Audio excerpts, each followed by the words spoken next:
Hi, I'm Luke. This week on Out of Darts, it's one of the videos you've actually been waiting for.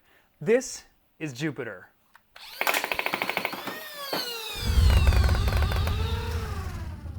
This project has been years in the making now. When I first started 3D printing, I learned Tinkercad, and I made silly things like this. And these models progressed, and then I finally got out of Tinkercad, and I made what was first called the Here Mini. Now, I hit a point of design where I simply did not have the hours needed to finish this, which is why Tarek is here. He took my design and built the last version of the Here Mini, and this is now our latest version, which we are calling Jupiter. This has been just hundreds of hours for both of us working, and it's been a real struggle because it's really easy to make a base prototype and make it function and work, but I can't sell you this. I can't ship this to a customer because it looks terrible and it has external wiring. And the battery is essentially glued in the handle. So Tarek, why don't you tell us about the process of going from this to our current version? Yeah, so we've been looking at your feedback from that last video, trying to see what kind of improvements we can make. And so we decided on a couple that we thought were really good. First, you can see, now you can fit back here. So if you're right-handed, this is a nice little set for your finger. Other ones, you can see rails. We got rails on top, rails on bottom, rails everywhere. And the biggest thing, we got the name on there.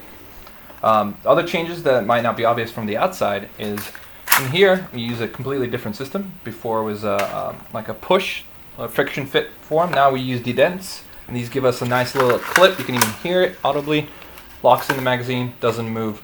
Better process. And a few other changes that are not external, and we'll talk about it later. Yeah, there'll be a lot more to come on this. These blasters will be available at the end of June. I will have them at End War to demo only. I will not be selling at End War simply because I can't fly there. There has been a lot of development and time and testing that has gone into this. We spent a whole afternoon just testing hop-ups to get the right flight path and to make sure that it's as accurate and has the best FPS as possible. And that's just today. And that's just today. That's just today.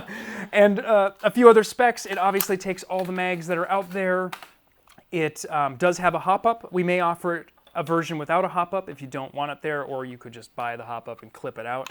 But we think the hop-up really helps with accuracy, and it's a definite improvement over not having it. The stainless ball detents that are inside here make this just a rock-solid, super easy mount for the magazine itself. And I'm just thrilled with how this has finally come together. It's been a long time in the making. It takes so much work to get those little minute details that are going to cause customers problems prior to releasing. And I'm thrilled. They run on the Fang revamped, so it's a 2S system. And I generally recommend a graphene 1000 milliamp battery, which fits well in here. You can fit a 3S battery in here, but we're not designing it with that in mind. The kits will be priced at under $100, and we worked really hard to keep the price down at that point, both with volume ordering and figuring out efficiencies in design and in the building process, and still lots more to do. The volume that these are available in initially is going to be a little limited because I want to make sure that everything's rock solid, so I've got a few. We'll be cranking these out, though, as fast as I possibly can all through the summer. I've got more printers on the way and a whole bunch of new Prusas that are going to be running these non-stop. Anything else? Yeah, so, we did a lot of engineering on this, and there still could be bugs. That's why we want to release it to the early people, let them test it, get it out, so we want to get you the best product possible. And trust us, we've been working on this quite a bit to make sure the case, getting even just how you assemble it, getting the wiring through it, making sure everything is smooth so that makes it the least amount of time it takes for you to be able to play out there with these and run around, taking out other people.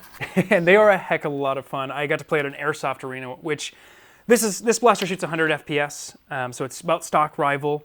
It's about as much as you're ever going to get out of 130, 180 motors and these smaller worker flywheels. Yeah. So they're worker white flywheels that are in here. We're really happy with that. It's a sidearm, of course. It's not really meant to be a primary because you're not going to compete with a Nemesis, but man, is it a lot of fun to run around with this tiny little blaster. We have a lot more on Jupiter to come. I'm going to do another video where we talk about kind of the design process a little more in depth.